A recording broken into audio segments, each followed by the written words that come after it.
कुछ भी अन्न फल सब्जी ले वो गाय के गोबर गोमूत्र की खाद से उत्पादित हो और जिसने उसका उत्पादन किया हो उसको उचित श्रम दे दिया गया हो, उचित श्रम देके और इस तरह से उत्पादित अन्न फल सब्जियों का उपयोग करना, ये आहार का एक भाग हुआ।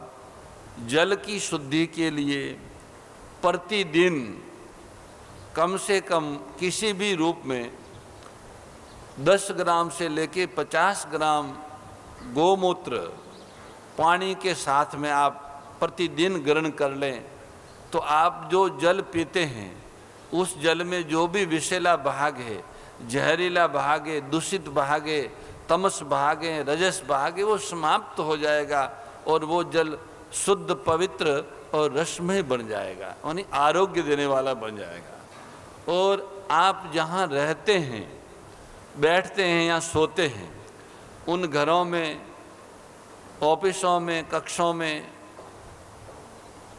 आप गोघृत से होम अथवा दीपक करें, धूप या दीप करें।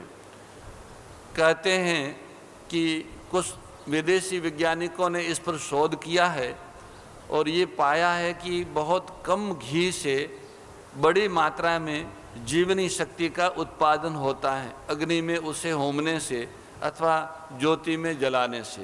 और हमारे जो पूर्वज थे उनका मूल्यांकन तो ये है, गो के चरणों से स्पर्श होके उड़ने वाले रजकण की शक्ति का भी ठीक तरह से नाप तोल नहीं हो सकता है। गो धूली, गो चरणों का रज कहते हैं, मस्तक पे लगाने से तत्काल पाप क्षय हो जाते हैं, ऐसा शास्त्र कहते हैं। इसलिए वेद लक्षणा गौ से प्राप्त सारे पदार्थों की अपार और अनुपम शक्ति है। केवल शरीर तक ये नहीं, वो मन और आत्मा तक पहुंचती है।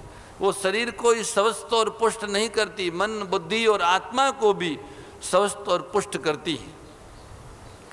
इसलिए गो कृषि अन्न और गो दुग्धान, इन दोनों अन्नों को या तो स्वयं गोपालन करो और अपने आहार के लिए आवश्यक हो इतनी खेती करो। हम लोगों के पूर्वजों का तो ऐसा इतिहास रहा है, चाहे वो विरक्त ऋषि हो अथवा बहुत सारा रंग राग में पड़ा हुआ राजा हो, दोनों ही अपने निर्वाह के लिए स्वयं खेती करते और कराते थे। ऋषि भी अपने आश्रमों में फल आदि और गोपालन करते थे निर्वाह के लिए। विरक्त ऋषि भी जो केवल लकड़ी और उसी के सहारे, वन के सहारे रहते हैं, वे भी। और राजा भी जो धर्मात्मा राजा, मानवता प्रेमी राजा और अपना कल्याण चाहने वाला राजा भी हुआ, उसने भी अपने निर्वाह के लिए स्वयं खेती की। बाकी तो सब लोग खेती करते ही थे। वैश्य तो खेती ही प्रधान है वैश्य के लिए। तो आज जो व्यापारी लोग खेती नहीं करते, केवल वस्तुओं को खरीदते और बेचते हैं, इसलिए उनको ये पता ही नहीं कि जो वस्तुओं खेती करते हैं उनको कितना परिश्रम पड़ता है, कितनी कठिनाइयाँ पड़ती हैं, कितनी मुश्किल से उत्पादन होता है, उसका वे मूल्य चुका ही नहीं सकते। वे उन्हें अल्प मूल्य देकर आगे अल्प मूल्य में लोग भी लेना चाह रहे हैं, पर वो अल्प मूल्य वाला जो अन्न है वो जहरीला है। फिर किसान भी क्या करेगा? मूल्य कम मिलेगा तो बोले ज़्यादा से ज़्यादा उत्पादन करो, DAP डालो, कोई वो कीटनाशक डालो, ये डालो, इस तरह का जहरीला अन्न देगा। अपराध हो रहा है धरती माता के साथ में और अनजान में मानव जाति भी अपराधी हो रही है। यहाँ तो गोपालक किसान को ऊंच मूल्य देके आप गो कृषि अन्न और गो दुग्धान उनसे प्राप्त करो, अल्प मूल्य में नहीं मिलेगा क्योंकि उसमें परिश्रम अधिक है। सात्विकता का संपादन तपस्या पूर्वक होता है, पुरुषार्थ पूर्वक होता है। और राजस तामस तो ऐसे ही है जैसे दोहरा से लुढ़क जाओ, अपने आप हो जाएगा, अथवा पानी नीचे अपने आप जाता है। ऐसे ही कुसंग करने से, असत का संग करने से ये रजो और तमोगुण तो अपने आप बढ़ जाते हैं, पर सतों को बढ़ाने के लिए पुरुषार्थ करना पड़ता है। तो सात्विक आहार की प्राप्ति के लिए पुरुषार्थ करना होगा। या फिर घर घर में गोपालन हो और अपने जितना चाहिए इतनी अपनी खेती स्वयं करो। वो आहार सात्विक है, वो आपके शरीर को निरोग रखेगा, हृदय को पवित्र रखेगा और बुद्धि में विवेक का विकास होगा। वो आपको सत्य स्वरूप परमात्मा की ओर ले जाने में प्रधान सहायक बनेगा। इसलिए सात्विक आहार की बात आई। राजस आहार नहीं करना है। भगवान 17वें अध्याय के 9वें श्लोक में राजसी लोगों का राजस आहार और राजस आहार से रजोगुण, इस तरह का राजसी आहार का वर्णन करते हैं। इसलिए करते हैं कि जो मनुष्य है, जो भगवान की ओर चलना चाहते, सत्य की ओर चलना चाहते हैं, आत्मा की ओर चलना चाहते, अपनी ओर चलना चाहते हैं, अपना हित चाहते हैं, उनको सात्विक आहार ग्रहण करना चाहिए और राजसी और तामसी त्याग करना चाहिए। तो उसको समझे बिना त्याग कैसे करेंगे? इसलिए भगवान अगले 2 श्लोकों में 9वें और 10वें में राजसी और तामसी आहार का वर्णन करते हैं, व्याख्यान करते हैं उस पर। वे कहते हैं, श्री भगवान बोले कि भैया राजसी मनुष्य होते हैं न, राजसी मनुष्यों को जो जो पदार्थ प्रिय हो, भोज्य पदार्थ, वो सब रजोगुण को बढ़ाने वाले होते हैं। राजसी मनुष्यों को कौन से पदार्थ प्रिय होते हैं? बोले उनको अति कड़वे, अति खट्टे, अति नमकीन, अति गरम, अति तीखे, अति रूखे और अति दाहकारक आहार, भोजन के पदार्थ, ये राजसी मनुष्यों को प्रिय होते हैं। इस तरह का भोजन परिणाम में दुख, शोक और रोग को देने वाला होता है, पर वो प्रारंभ में उनको अच्छा लगता है, इसलिए ऐसा आहार करते हैं। ये राजसी आहार है। इससे तन का, मन का, आत्मा का सब रोग उत्पन्न होता है। भगवत विमुख करने वाला, असत को बढ़ाने वाला, असत का संग कराने वाला आहार है। कटु आहार में जैसे करेला है, ग्वार पाठा है, ये कड़वे पदार्थ हैं। और खट्टों में इमली है, अमचूर है, नींबू है, छाछ है, सड़न पैदा करके बनाया गया सिरका, ये खट्टे पदार्थ हैं। नमक वाले जो है वो नमकीन, लवणम पदार्थ है, नमकीन। और गरम गरम जिसमें से भाप निकलती हो, ऐसे ऐसे लेके फूंक दे दे के पाते, हाथ भी जले तो ऐसे पाते, वो अति गरम है, तीक्ष्ण। भोजन करते करते नाक में, आँखों में, मुख में, सिर में पानी आने लगे, ऐसे लाल आदि तीखे मिर्च खाते हैं ना, उसे तीक्ष्णम कहते हैं। और रूखे, कड़वे, खट्टे, नमकीन, गरम, तीखे और रूखे, 1, 2, 3, 4 और 5 प्रकार के, और छठा अति दाहकारक, 6 प्रकार का आहार बताया प्रभु ने यहाँ। राजसी तो रूखा, जिनमें घी नहीं है, घी दूध है ही नहीं, घी दूध का जिस पे संबंध न हुआ, स्पर्श न हुआ हो, वो रूखा कहलाता है।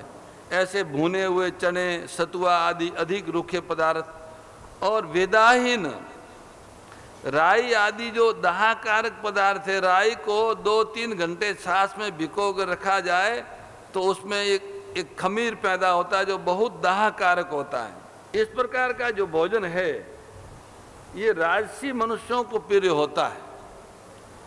ये जो इस प्रकार के आहार है, भोज्य हो, चाहे पेय हो या ले हो या चोष्य हो, चूसने वाले हो या चाटने वाले हो, पीने वाले हो या खाने वाले हो, पर उपरोक्त ये 6 प्रकार के पदार्थ हो, खट्टे, तीखे, रूखे, कड़वे, दाहकारक, ये पदार्थ राजस मनुष्यों को प्यारे लगते हैं। और इस तरह के पदार्थों का आहार ग्रहण करने से रजोगुण बढ़ता है। तो जो इस तरह का आहार ग्रहण करता है, उसको, जिसके अंदर ये आहार लेने की रुचि है, समझना चाहिए उसमें रजोगुण है, तो उस रजोगुण को मिटाने के लिए थोड़ा पुरुषार्थ करना पड़ेगा, सतोगुण की ओर जा रहे, वो आदत छोड़नी पड़ेगी, नमकीन खाने की, कड़वा खाने की, तीखा खाने की आदत छोड़नी पड़ेगी। ये आदत छोड़ना ही पुरुषार्थ है, गलत आदत को छोड़ना ही पुरुषार्थ है। सत्य तो अपने आप आ जाएगा, जो गंदगी आई है उसको हटाना है। तो भाई अगर इस तरह के राजसी आहार की रुचि आप में, हम में कहीं हो, तो गीता जी के इस श्लोक को सुन के हमें उस रुचि को त्यागना चाहिए। इस तरह के आहार जो होते हैं वो परिणाम में दुख, शोक और रोग देने वाले होते हैं। खट्टा, तीखा, दाहकारक भोजन करते समय मुख आदि में जो जलन होती है, ये दुख है। भोजन करने के बाद मन में प्रसन्नता नहीं होती, चिंता रहती है, ये शोक है। और ऐसे भोजन में शरीर में प्राय रोग होते हैं। तो इस तरह के राजसी भोजन है वो ऐसे हानिकारक है, उसका त्याग करके सात्विक भोजन करना चाहिए। अगर किसी संग के कारण, पारिवारिक व्यवस्थाओं के कारण ऐसा आहार करने की आदत पड़ गई है, तो ऐसे राजसी आहार का त्याग करना चाहिए। जो कल्याणकामी हैं, जो भक्त हैं, जो साधक हैं, उनको इन राजसी आहार का त्याग करना चाहिए। अब भगवान कहते हैं भैया इससे भी और नीचा एक भोजन है, उसे तामस कहते हैं। जो भोजन सड़ा हुआ हो, रस रहित, दुर्गंधित, बासी और जूठा तथा महान अपवित्र मांस आदि हो, वो ऐसा भोजन तामस मनुष्यों को प्रिय होता है। तामसी मनुष्य ऐसा भोजन करते हैं वो भयंकर अधोगति में ले जाने वाला है। यत याम गत रसम पूति पर्युषितम च यत ओचिष्टम अपि चामेद्यम भोजनम तामस प्रियम। ऐसा भोजन तामसी लोगों को प्रिय होता है और ऐसा भोजन करने से अंतकरण तामसी बन जाता है। यात यामम, पकने के लिए जिनको पूरा समय प्राप्त नहीं हुआ है, अधपका।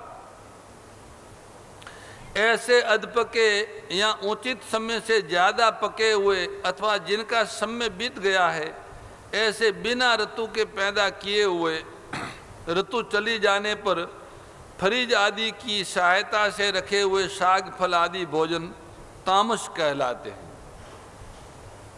जैसे यूरोप के देशों में बच्चे लोग यहाँ से जाते हैं तो बताते हैं कि वो आटा गूंथा हुआ फ्रिज में ला के रख लेते हैं, सब्जी आमनिया की हुई रख लेते, बाद में उसको जब लेना हो तब उसको सिद्ध करते हैं।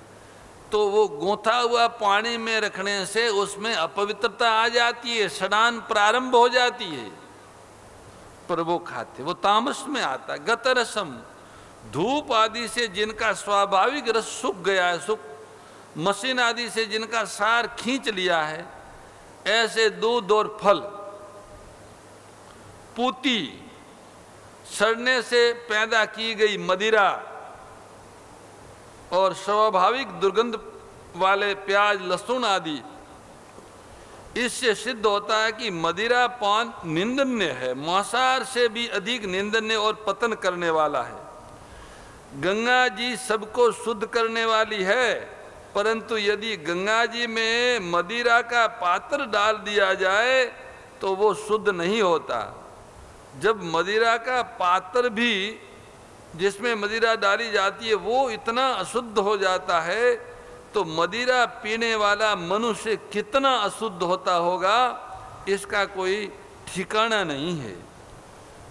मदिरा के निर्माण में असंख्य जीवों की हत्या होती है।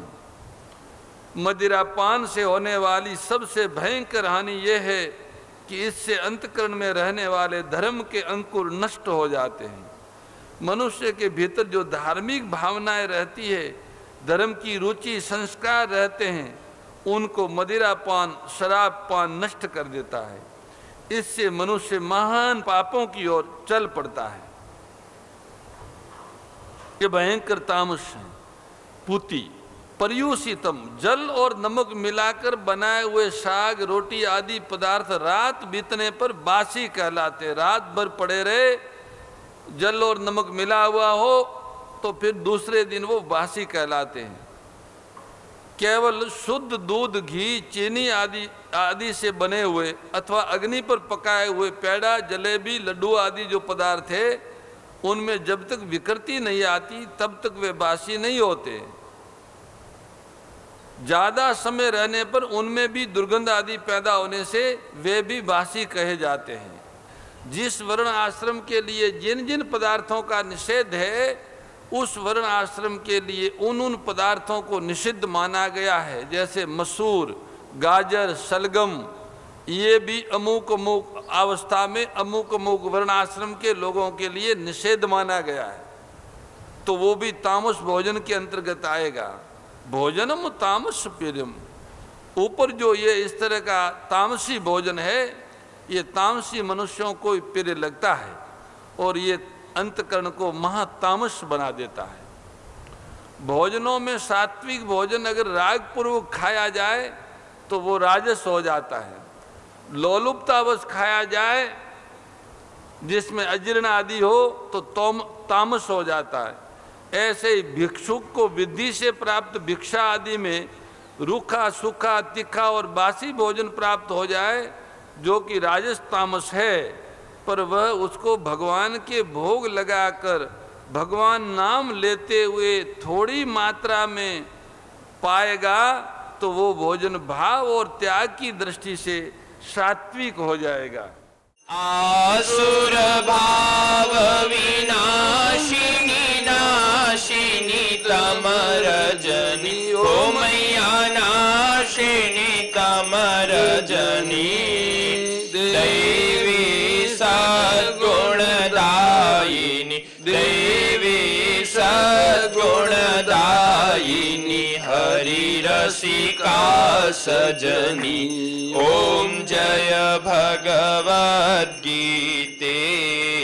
समता त्याग सिखावनी, हरि मुख की बानी, ओ मैया हरि मुख की बानी, सकल शास्त्र की स्वामी, सकल शास्त्र की स्वामी, श्रुतियों के रानी। ओम जय भगवद्गीते। परम श्रद्धेय गौरीशी स्वामी श्री दत्त शरणानंद जी महाराज की प्रेरणा व मार्गदर्शन में विश्व के सबसे बड़े गौ सेवा संस्थान श्री गोधाम महातीर्थ पथमेड़ा द्वारा संरक्षित लाखों बीमार, विकलांग, वृद्ध एवं अशक्त गोवंश वेद लक्षणा गोमाता की सेवा के साथ साथ भारतीय गोवंश का संरक्षण, संपोषण, संवर्धन एवं उनसे प्राप्त पंचगव्यों का परिष्करण व विनियोग करना, घर घर गोपालन, गो अभ्यारण्य, घास चारा उत्पादन हेतु गोचर भूमि का विकास, गोपालन लोक संस्कृति के पुनर्जागरण हेतु वेद लक्षणा गो महिमा का प्रचार प्रसार करना तथा गोपालक किसानों के स्वावलंबन हेतु गो कृषि अन्न एवं गो दुग्धान का गुणवत्ता युक्त बाजार तैयार करना श्री गोधाम महातीर्थ का पावन उद्देश्य है। आप सभी दानदाता श्री गोधाम महातीर्थ पथमेड़ा द्वारा संचालित गो सेवा महाअभियान में बढ़ चढ़कर सहयोग कर लाखों बीमार, विकलांग, वृद्ध एवं अशक्त गोवंश के गोग्रास सेवा हेतु श्री गोधाम महातीर्थ पथमेड़ा लोक पुण्यार्थ न्यास के बैंक ऑफ बड़ौदा खाता संख्या 084901000238827 IFSC कोड BARB 0 ASHRAM शाखा आश्रम रोड अहमदाबाद में गोग्रास सेवा निमित्त जमा कर सकते हैं। अधिक जानकारी के लिए संपर्क करें 7742093179 7665059999 7073000151।